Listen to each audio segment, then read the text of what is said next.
Livro do Êxodo, capítulo 14, versículo 10 até o 15. Antes de lermos, eu quero agradecer todo esse time maravilhoso de voluntários. Eu vou dizer que a ADAI, ela tem a melhor equipe de voluntariado do mundo. Ah não, porque o Craig, ok, porque o Steve, não. A ADAI, ela tem a melhor equipe de voluntariado do mundo e vocês são excepcionais, gente. Vamos para a Bíblia. Versículo 10 do capítulo 14 de Êxodo, ele diz assim: ao aproximar-se o faraó, os israelitas olharam e avistaram os egípcios que marchavam na direção deles. E aterrorizados clamaram ao Senhor. Disseram a Moisés: foi por falta de túmulos no Egito que você nos trouxe para morrermos no deserto? O que você fez conosco tirando-nos de lá? Já não lhes tínhamos dito no Egito: deixe-nos em paz, seremos escravos dos egípcios, antes de sermos escravos dos egípcios, do que morrermos no deserto. Moisés respondeu ao povo: não tenham medo, e fiquem firmes e vejam o livramento que o Senhor lhes trará hoje, porque vocês nunca mais verão os egípcios que hoje veem, e o Senhor lutará por vocês, tão somente acalmem-se. Disse então o Senhor a Moisés: por que você está clamando a mim? Diga aos israelitas que sigam adiante. Pai, eu te agradeço por essa oportunidade. Eu confesso que eu me sinto um privilegiado, porque um belo dia o Senhor me escolheu para transmitir a tua palavra. Confesso que é algo desafiador, mas eu faço minhas as palavras do João Batista, quando ele disse que ele viesse diminuir para que o seu nome seja engrandecido. Esse culto é para o Senhor, Pai. Não há culto se o Senhor não estiver em nosso meio. Não há quem adorar se o Senhor não estiver em nosso meio.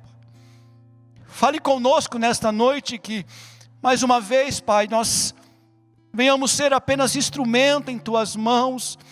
Ao Senhor seja a honra, ao Senhor seja a glória, ao Senhor seja o louvor para todo sempre. Amém, amém, graças a Deus. Gente, hoje nós estamos iniciando mais uma série de mensagens. A anterior teve como o título 12 homens extraordinariamente comuns, e eu confesso que eu aprendi muito com a vida dos apóstolos. Eu acredito que vocês também aprenderam e se enxergaram em algum momento na vida de algum deles. E hoje o tema desta série, que nós estamos iniciando hoje, a qual nós teremos 4 encontros, é movido pela eternidade. E esse tema, ele me chama a atenção, Diego, porque quando falamos de eternidade, é algo que o ser humano não domina. Se nós não sabemos o que nos acontecerá amanhã, o que dizer então da eternidade? E isso é tão real que, olha que interessante quando nós vemos a definição da palavra eternidade em 2 dicionários distintos. Num dicionário, ele define a palavra eternidade como estando no tempo infinito, ou seja, dentro de um estado temporal. Já no outro dicionário, pasme vocês, ele define a palavra eternidade fora desse tempo. Ou seja, a verdade é que a eternidade ela não pode ser compreendida mentalmente. O que eu acho bonito, algo lindo da parte de Deus, quando se tratamos de eternidade, é que o que na verdade é declarado como inatingível pela mente natural, foi colocada por Deus no coração do ser humano. Olha esse versículo. Ele fez tudo apropriado a seu tempo. Também pôs no coração do homem o anseio pela eternidade. E não tem como nós falarmos de eternidade sem falar daquele que um dia o profeta Isaías disse que é o Pai da eternidade, ou seja, o nosso Criador. Ele chama a eternidade de filha. E eu entendo com isso que é no Deus Criador e Eterno que os nossos dias acontecem.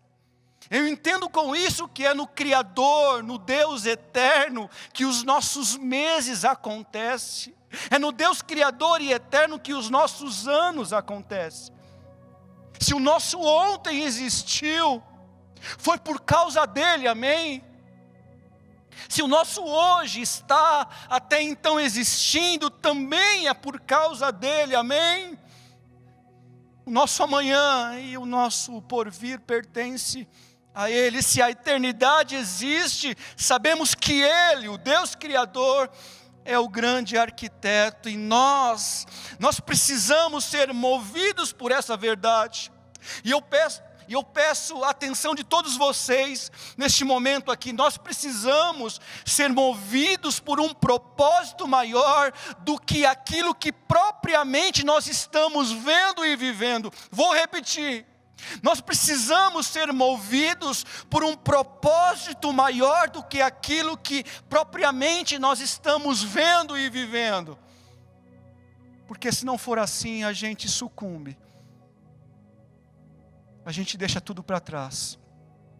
Pensando nisso, nessa verdade que nos movimenta para enxergar através dos olhos da fé, além da realidade presente, Deus ele gerou no meu coração aqui esse texto.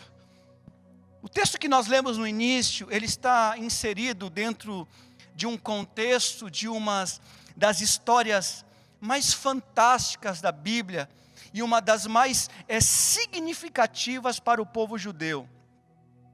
É a história da libertação deste povo no Egito. Como sabemos, o povo hebreu viveu por mais de 400 anos no Egito. E essa estadia, ela deu início, ela começou por José, quando fora vendido por seus irmãos. Enfim, José, ele passa por alguns apuros até se tornar governador do Egito. E a partir de José, como eu já havia dito, e posteriormente a sua família, os hebreus foram se multiplicando no Egito.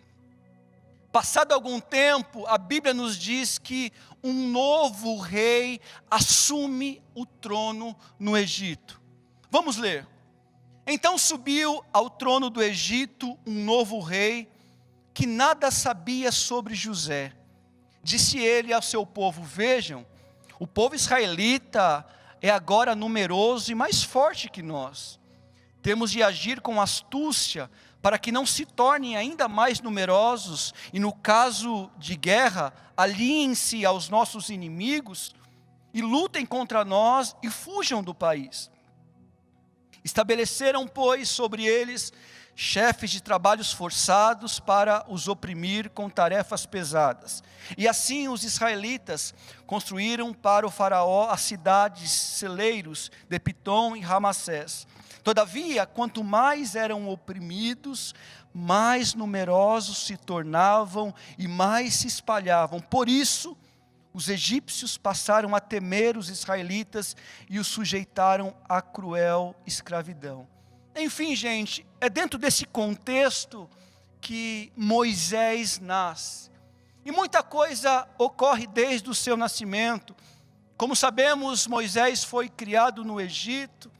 Posteriormente, ele foge por ter matado um egípcio, depois ele casa, enfim, já adulto, enquanto Moisés ele pastoreava o rebanho do seu sogro no monte Horebe, chamado Horebe, Deus fala com Moisés. Ele fala diante uma sarça ardente, um arbusto em chamas que o fogo não consumia. Eu fico imaginando essa cena, gente. E Deus começa o diálogo com Moisés, se apresentando, dizendo: Moisés, eu sou o Deus de seu pai. Eu sou o Deus de Abraão, eu sou o Deus de Isaac, eu sou o Deus de Jacó. Depois disso, Deus diz a Moisés: Moisés, já faz algum tempo que eu tenho observado a aflição do meu povo no Egito. Eu ouvi o clamor deles e decidi livrá-los, e não só isso, além de libertá-los da escravidão, o meu desejo é levá-los a uma terra boa, a uma terra ampla, a uma terra com muita fartura, a uma terra que mana leite e mel, e eu quero que você lidere essa saída deste povo. Interessante que esse diálogo entre Deus e Moisés é bem interessante. Moisés vira para Deus e diz assim: mas por que eu? E aqui eu quero abrir um parêntese, porque isso me chamou a atenção. Quando eu olho para a figura de Moisés, neste episódio eu vejo uma escultura não pronta. Eu vejo Moisés como uma pedra bruta, extraída da mesma pedreira da qual nós fomos extraídos. Isso suscita uma questão: por que a obra da salvação e libertação foi confiada a alguém assim? Ou melhor, por que foi confiada a uma pessoa como nós? Pode ser que este seja o ponto a qual Deus quer manifestar a glória dEle. Quer nos usar para que arranquemos pessoas dos Egitos e possam transportar ele para o reino do Filho do seu amor. Através da minha vida e da tua vida, Deus ele quer nos usar como usou a vida de Moisés. Voltando ao texto, Moisés questiona: mas por que eu? Aí Deus diz: Moisés, fica tranquilo que eu vou estar contigo. Moisés é questionador nessa conversa, pergunta: ok Deus, mas eu posso lhe fazer uma pergunta, só mais uma. Suponha que eu vá a este povo, aos israelitas, e diga: o Deus de seus pais me enviou a vocês, e eles me perguntam: mas qual que é o teu nome? O que eu devo dizer? Deus diz a Moisés: diga ao povo que eu sou quem sou. Diga ao povo que eu sou me enviou a vocês. Diga ao povo que o Deus de seus pais, o Deus de Abraão, o Deus de Isaac, o Deus de Jacó enviou, e este é o meu nome eternamente, e assim serei lembrado de geração em geração. Louvado seja o nome do Senhor. Enfim, Moisés e Arão, seu irmão, eles partem para falar com Faraó, para libertar o povo, e aqui já vai a primeira negativa de Faraó. Olha o que ele diz. O Faraó respondeu: quem é o Senhor, para que eu lhe obedeça e deixe Israel sair? Não conheço o Senhor e não deixarei Israel sair. Com esse pedido, Faraó aflige um pouco mais o povo de Israel, e Moisés se incomoda com isso e faz uma queixa a Deus. Acompanhe comigo. Moisés voltou-se para o Senhor e perguntou: Senhor, por que maltrataste a este povo? Afinal, por que me enviaste? Desde que me dirigi ao Faraó para falar em teu nome, ele tem maltratado a este povo, e tu de modo algum libertaste o teu povo. Mais uma vez Deus reforça a Moisés a promessa de liberdade ao povo cativo no Egito. Novamente Moisés e Arão falam a Faraó, e a Bíblia diz que o coração de Faraó se endurece.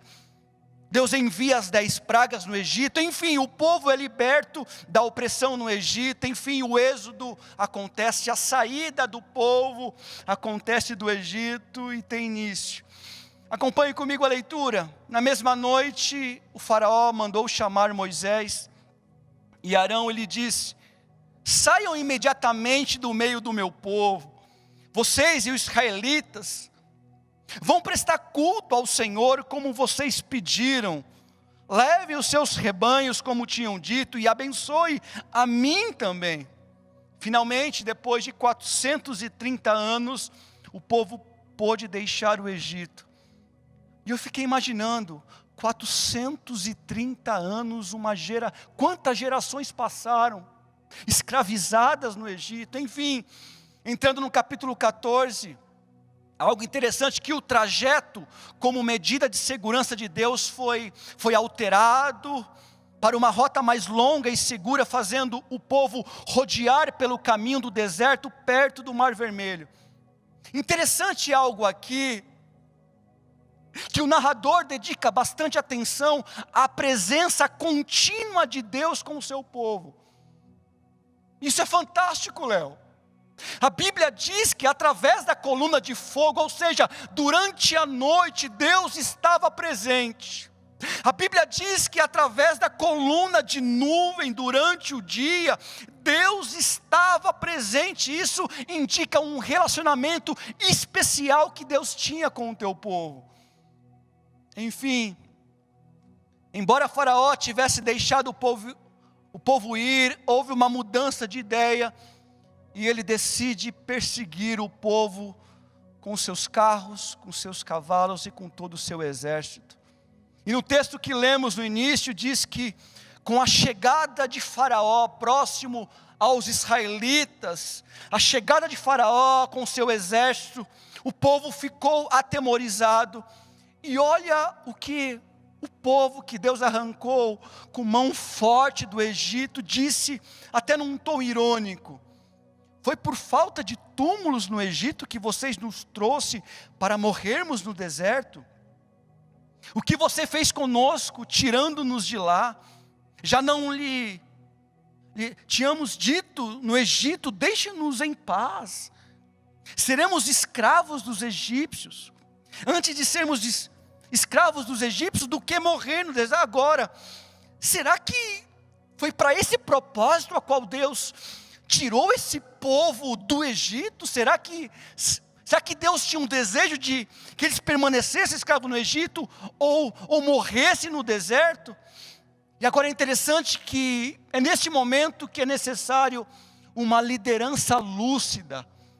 Moisés se dirige ao povo e diz: não tenham medo, e fiquem firmes, e vejam o livramento que o Senhor lhes trará hoje. Porque vocês nunca mais verão os egípcios que hoje vêm. O Senhor lutará por vocês, tão somente acalme-se.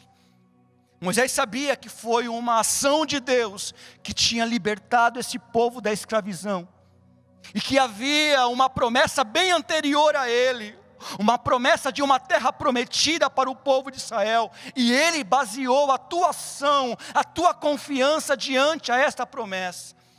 Moisés tinha um grande obstáculo à frente, o Mar Vermelho, mas ele conseguiu ver além do mar, porque viu que naquela direção estava o destino a qual Deus tinha para a sua vida e para todo o povo de Israel.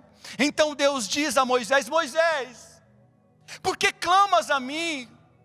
Diga ao povo que marche, que avance, que mova-se, que caminhe, que não pare. Nós sabemos o que aconteceu. Milagrosamente o mar se abriu, eles passaram em seco e os egípcios foram derrotados. Louvado seja o nome do Senhor, porque o nosso Deus continua o mesmo. Aleluia. Olha que coisa linda no versículo 31, no capítulo 14. Israel viu o grande poder do Senhor contra os egípcios, temeu ao Senhor e pôs nele a sua confiança, como também em Moisés, seu servo. O propósito de Deus para aquele povo não era que eles morressem no Egito. muito menos serem mortos pelos egípcios diante o mar vermelho. Não, Deus não os tirou da escravidão para morreres no caminho, mas teve um final pedagógico, de confiança em Deus, de confiança em uma liderança, e aqui no caso Moisés.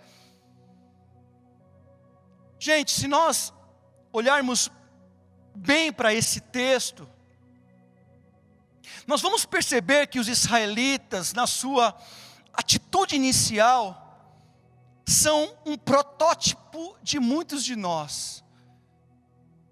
Por muitas vezes nós somos uma cópia fiel deles. Vejam bem a cena: Faraó chega, eles ficam apavorados, e os israelitas gritaram ao Senhor e disseram a Moisés: você nos tirou do Egito para morrermos no deserto, era melhor termos ficado lá. Gente, cá para nós, foram palavras pesadas, foram ditas, eu digo de forma irresponsável, gente, porque era uma sentença contra eles mesmos, era uma sentença de escravidão para eles mesmos. Sabe, gente, muitas vezes a nossa boca é muito mais rápida do que a nossa cabeça. Imagine se Deus tivesse sentenciado isso a eles: vocês querem o Egito? Ok, então fiquem. Imagine, gente, se tudo aquilo que sai da nossa boca, de forma insana, Deus permitisse que acontecesse. Onde que nós estaríamos hoje? Eu sei também que por muitas vezes sai da nossa boca, não porque gostaríamos de ter dito, mas porque a situação ocasionou. Palavras como: ai Deus, eu não consigo. Ah Deus, essa luta é maior do que eu. Deus, o Senhor me esqueceu. Deus, é melhor, foi muito melhor o tempo que eu estava fora da igreja do que dentro dela. Todo esse povo aqui queria voltar para o Egito. E muitas vezes, gente, a voz dominante que quer nos empurrar para uma direção oposta ao querer de Deus, tem soado nos nossos ouvidos. Uma verdade é: você pode controlar aquilo que você fala. Aquilo que você pensa, muitas das vezes são pensamentos involuntários, mas aquilo que você fala, você pode controlar, e com muito respeito. Tenha cuidado com aquilo que você fala com Deus. Com muito respeito, feche a boca.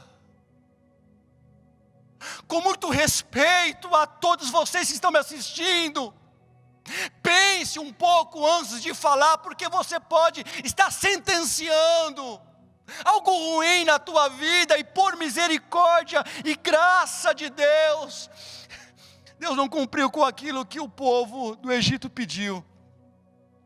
Enfim, gente, um perigo à vista, uma ameaça, e pronto, nós perdemos as estribeiras. Aquela confiança que nós tínhamos em Deus, ela se transforma em dúvida, em negação e até em rebelião. Quando algo que não esperamos acontece, a dúvida vem. Às vezes, quando nós nos deparamos, quando uma esposa que perde o esposo, a dúvida, a negação, a rebelião vem. Quando o empresário que vai à falência, a dúvida, a rebelião, a negação vem. Quando o desemprego bate a porta, quando um relacionamento termina, um único golpe e a vida nos coloca num beco aparentemente sem saída, e nos faz esquecer que existe uma promessa muito maior, e faz nos esquecer do tamanho do Deus que nós temos, faz nos esquecer que o propósito dele é muito maior daquilo que muitas vezes você está vivendo, daquilo que você está vendo, daquilo que você está sentindo. Tenha certeza que o nosso Deus, ele é muito maior. Como os israelitas, geralmente, nós não colocamos em dúvida a existência de Deus.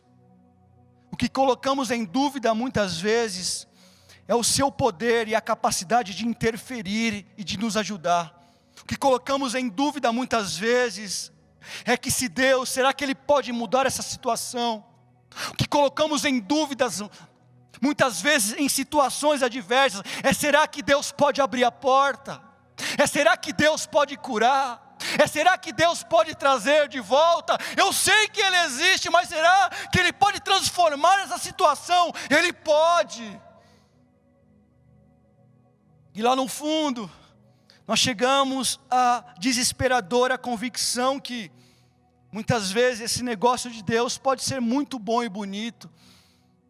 Talvez Ele ajude um outro, mas no meu caso eu acho que não. Quem disse?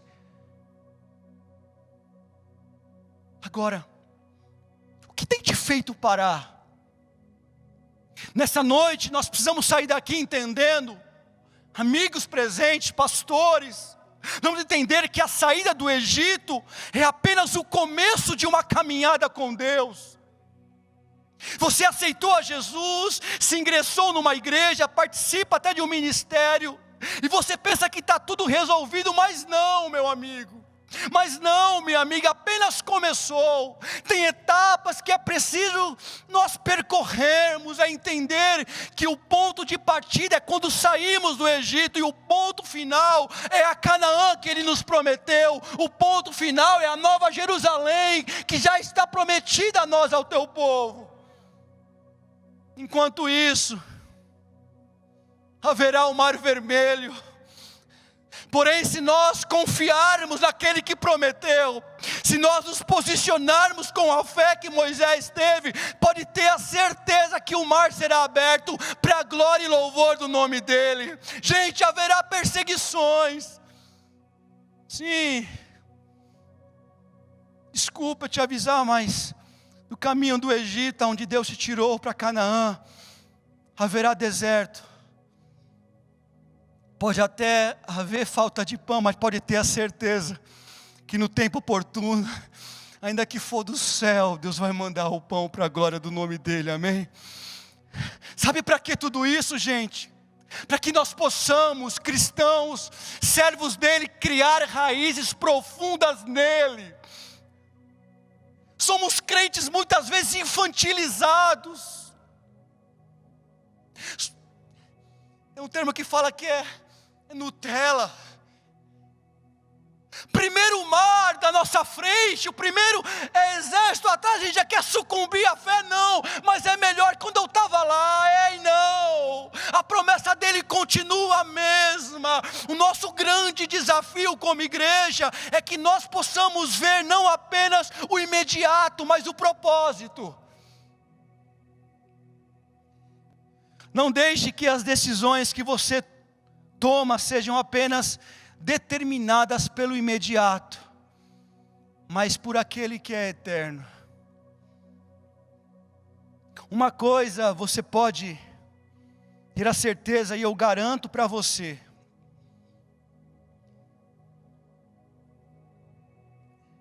se você confiar, a nuvem sempre estará com você, como foi com aquele povo. A nuvem aqui simbolizava a própria presença de Deus, gente. Era de dia, estava lá, a coluna de nuvem guiando, presente, o próprio Deus, direcionando aquele povo quando era noite. A coluna de fogo estava lá, Deus presente, seja no Mar Vermelho, seja no Jordão, seja na fornalha. Pode ter a certeza que o desejo dele é estar contigo em todas as horas, mas o processo faz parte da vida.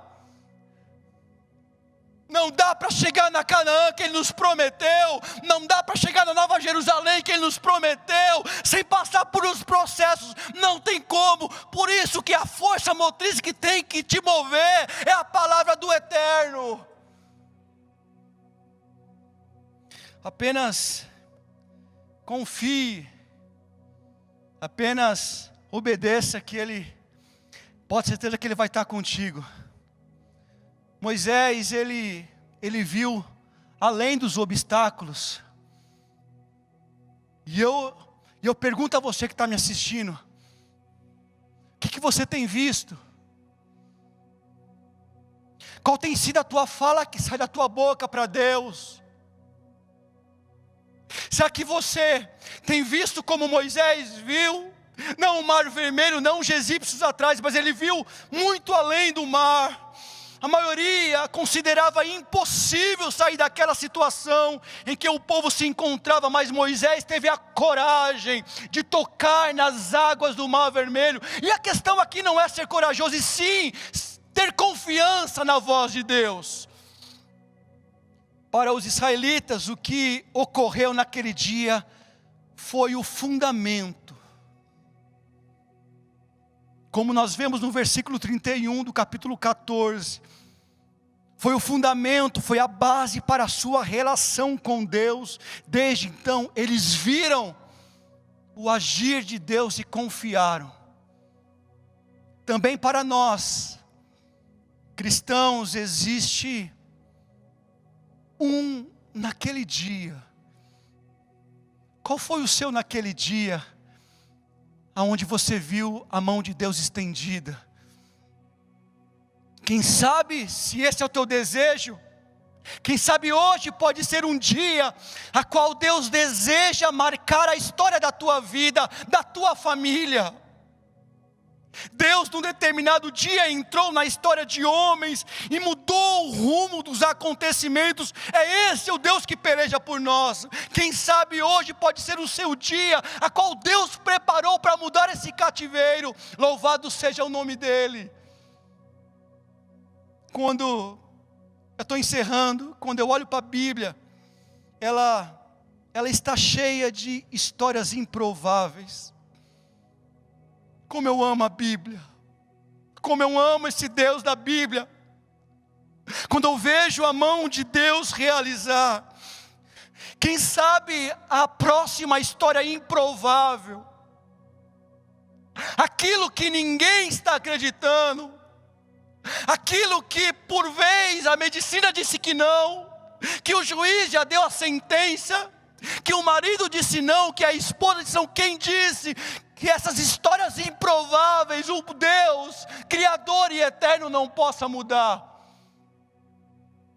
Quem sabe o próximo mar aberto pode ser o seu, pode ser para a tua vida. Quem sabe a próxima cura pode ser a tua, da tua família. Quem sabe a próxima porta de emprego que você tanto tem sonhado pode abrir para você. Quem sabe que a próxima vida a ser transformada e liberta pelo poder do nome de Jesus pode ser a tua.